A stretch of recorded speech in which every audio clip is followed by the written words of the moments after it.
on nous a dit que les pneus n'étaient pas au niveau. Raphaël le vicieux, il veut se moquer de moi. C'était abominable. Allez, première en bas. Ah non. Son autre gros défaut, c'est que ça se pilote comme une moto de vitesse. Ouais, c'est bon, de l'autre côté. Ah, j'aimerais bien passer à fond aussi, mais je peux pas. C'est un bon plan de s'acheter une moto comme ça pour toi? Celui-là, il me fait peur parce qu'il y a du blanc de partout. Ah,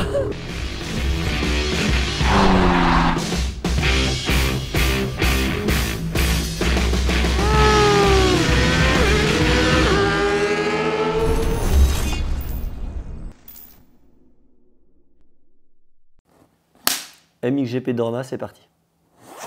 MXGP de Rognac? Dorna, Pourquoi Dorna? la Dorna. Ça n'existe plus ça. On n'est pas mini-GP là? Ah, Rendez-vous- mais toi, Dorna motocross, toi? Ah oui, Dorna. Ah là là là là. Non, mais elle existe toujours en vitesse. Ah bon?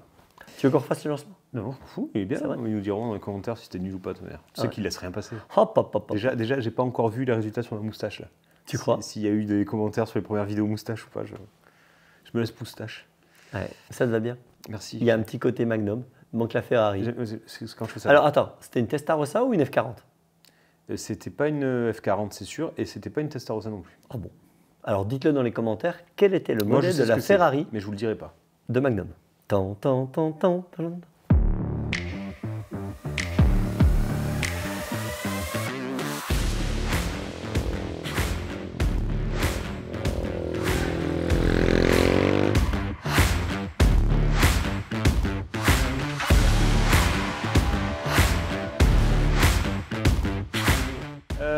Pierrick, nous revoilà à Rognac, la ville du vice et du péché, Ouais. mais où tout se fait en 2023 et bientôt en 2024. Piste de karting accessible tous les matins si vous êtes possesseur de votre propre mini-moto. Je ne sais pas si on peut pas en louer, et sinon, piste de karting pour rouler le week-end en loisir en karting. Du 15 novembre, 23 degrés, asphalte chaud, ça c'est... Les gens viennent de partout Ouais. pour venir rouler à Rognac dans ma ville. C'est fou ça, Ouais, c'est dingue. Hein. c'est fou, à côté de chez moi. Zarco, Adrien Parasol viennent rouler, s'entraîner. Non, mais c'est dingue. C'est juste fou. C'est dingue, si j'avais su. En tout cas, nous, on a fait... Alors, il y a quand même un historique. Hein. On a fait un premier épisode vitesse qui a été une catastrophe avec la ZX10R. Par contre, t'as tout le temps les doigts sur le frein, hein. ah bah oui, faut pas. Bah non, ouais, c'est... Oh putain, ça. Non.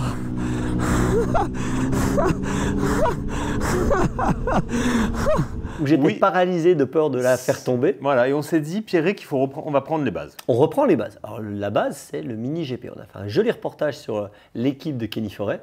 Et moi, j'avais la langue qui traînait par terre. Quand tu vois les gamins rouler aussi fort, avec des positions de fou justement qui attaquent sur cette piste de karting, franchement, tu n'as qu'une envie, c'est de mettre un cuir et puis d'essayer. Donc, on a récupéré de chez Euro Import une Caio Mini GP 150 cm3. Donc en fait, c'est une pit bike, un moteur de 4 temps de pit bike, tu sais, classique de 150. Donc c'est pas la plus puissante, il existe des 190, hein, mais 150, il y en a assez. Un châssis, on va dire, typé vitesse, un joli carénage. Cudvec nous a fait un kit déco. Hommage GSXR. Voilà, MX Test et un peu GSXR. Et si tu veux, on est parti sur cette piste pour justement reprendre les bases depuis le début. Alors une moto qui donne envie de par sa forme, hein, parce que là on est dans un design hyper sport. J'ai trouvé les finitions, je dirais, irrégulières. Il y a des trucs que j'ai trouvé pas très bien finis, tu sais, au niveau des carénages, de la fibre et tout, je trouve que c'était bon, un peu machin. Inversement, je trouve des pièces super sympas. Les cale-pieds. Les cale-pieds, la platine et tout sur le Ouais, côté, c'est fou, hein. j'étais surpris. J'aime bien ce compteur, juste avec une grande aiguille Ouais. pour le contour. Donc la moto présente bien, surtout compte tenu de son prix. Oui, parce qu'en fait, on part depuis le haut. Eh ben, si tu veux une ovale, on est entre, suivant la cylindrée et les finitions, entre 6 et 8 000 euros. On va l'essayer bientôt, sûrement. La YCF qui vient de sortir, la Mini GP, on est en dessous, mais c'est quand même une moto qui va être aux alentours de 3 500, 4 000. Et là, on est sur une moto qui est à 2 700 euros. Donc 2 700 euros pour une Mini GP, en tout cas c'est un bon début, mais il ne faut pas que la moto tombe en lambeaux et soit vraiment pas chouette.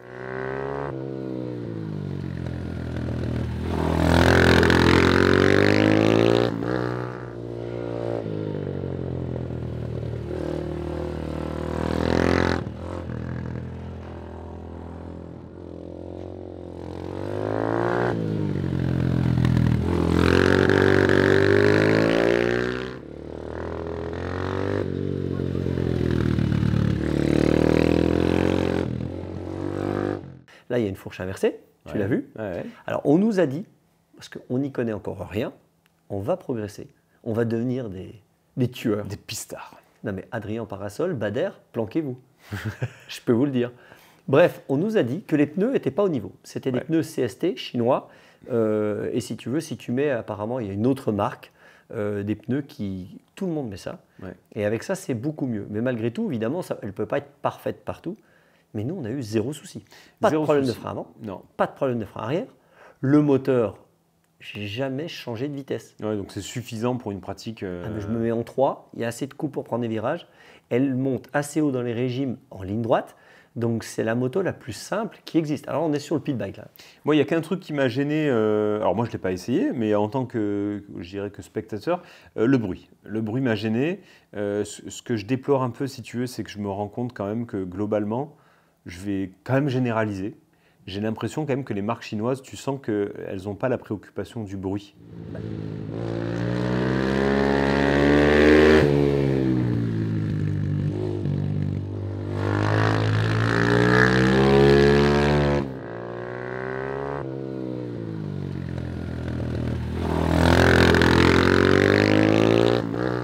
Bah, elles n'ont pas le même cahier des charges en fait. Voilà, et ça devient un petit peu systématique de voir quand même des marques chinoises qui proposent de série des motos avec des sorties comme ça. Ouais.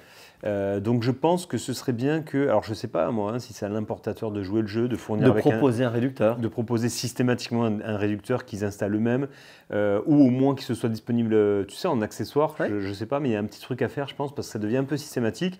On est en plein dans cette transition vers l'électrique qui est tellement détestée par tous les passionnés, donc ne mettons pas de l'eau à ce moulin infernal, Ouais, et freinons cette transition si elle ne nous plaît pas. si vous n'aimez pas l'électrique, eh ben, ralentissons la marche vers l'électrique tout simplement en faisant quelque chose pour ce qui fait du bruit. Voilà, c'était la petite parenthèse bruit, j'ai trouvé Non, t'as raison. qu'elle craquait un peu fort, inutilement en plus, parce Et que si tu veux, c'est pas... On en a parlé après. Le seul défaut que tu lui as trouvé, c'était celui-là.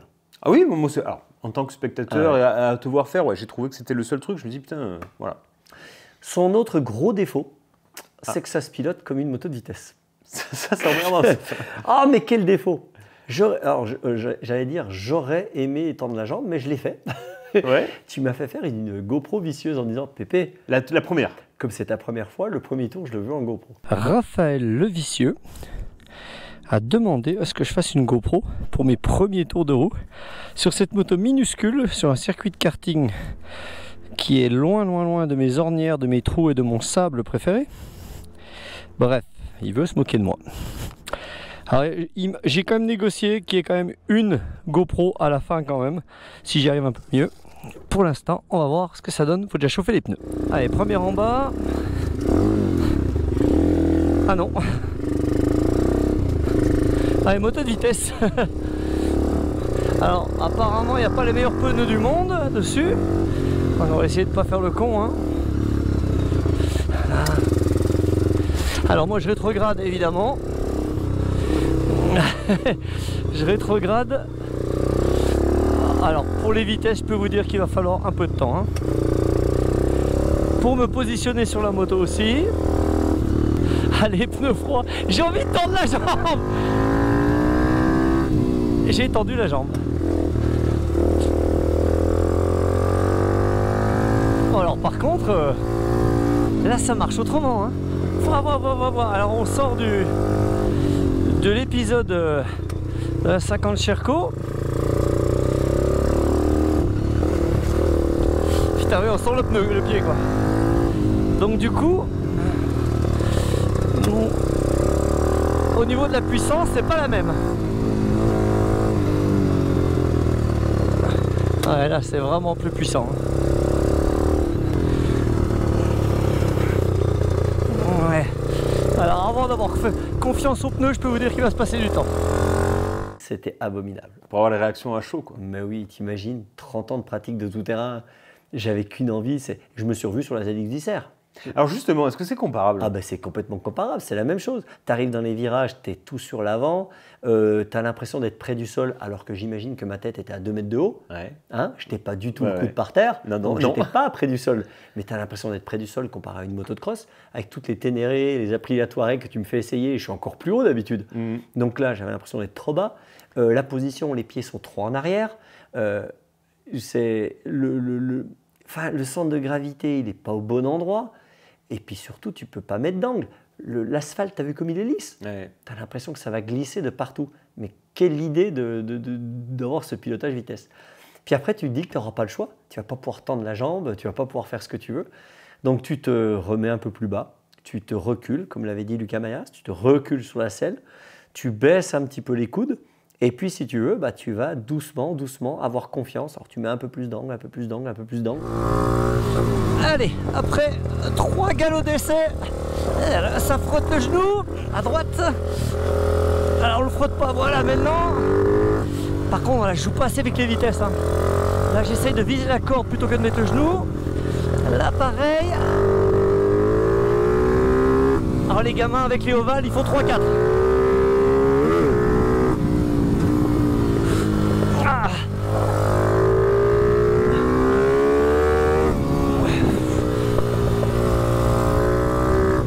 Allez, on tourne la tête comme Forêt l'a dit. Ouais, c'est bon, de l'autre côté. C'était pas vite là.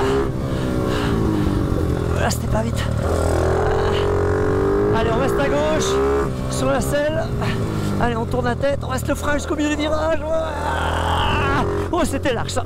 Je me suis rappelé de son truc de freiner jusqu'au milieu du virage. Parce qu'en fait, justement, si tu te mets en arrière, il n'y a pas de poids sur l'avant. Okay. Et donc, il faut mettre du poids sur l'avant. Donc, il faut te laisser la tête. C'est surprenant. Hein. Ouais, il faut baisser ta tête vers le guidon. Ça ressemble au cross. Par contre, il faut freiner, histoire qu'il y ait bien du poids sur cette fourche et que tu puisses virer autour du pneu avant. Donc, je me suis appliqué à freiner un peu plus tard. J'ai mis un petit peu plus d'angle et après, la magie s'opère doucement. Ma petite règle du motocross s'applique à la vitesse. La règle de 3. Ah, ça aussi.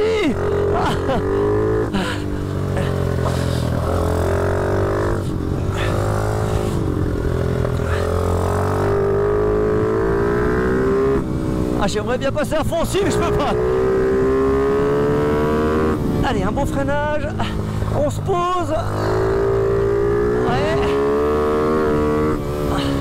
Là, je réaccélère à chaque fois, c'est nul. Allez, la tête, je tourne. Ah, oh. Celui-là, il me fait peur parce qu'il y a du blanc de partout. Ah.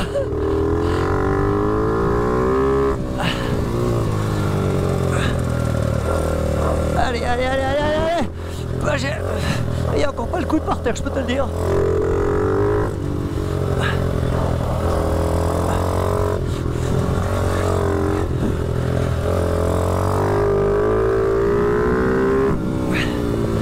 Allez. Ah, c'est comme en moto, hein. Putain, faut baisser la tête. Voilà. Ça frotte de partout. Tu pars au début, c'est l'enfer. Ne t'affole pas, ne force pas. Parce que tu vas faire une bêtise, tu vas sortir, tu vas tomber. Donc tu t'arrêtes, tu te fais foutre évidemment de ta gueule par ton collègue. En nous disant bah, les photos vont pas être belles ou il n'y aura peut-être même pas de photos. Et après tu repars, ça va un peu mieux. Alors tu touches une fois le genou, 2 fois le genou, 3 fois le genou. Et en fait tu te arrêtes, tu souffles, tu fais un peu le tour de ce que tu viens de faire. Et après tu repars la 3e fois et comme par magie, là ton genou tu le mets depuis le freinage, tu le fais glisser tout le long. Et cette règle, elle est bonne. C'est-à-dire qu'il ne faut pas s'affoler que le premier roulage va être l'enfer. Juste l'enfer.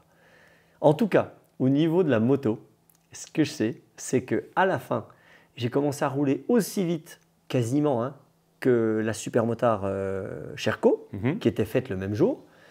Et en roulant aussi vite, eh ben, avec le genou par terre, la tête basse, eh ben, j'ai commencé à me sentir beaucoup mieux, un peu plus détendu. Et j'étais loin de la limite de la moto. Et par contre, tu as trouvé ça physique? Ah, alors, est-ce que c'est...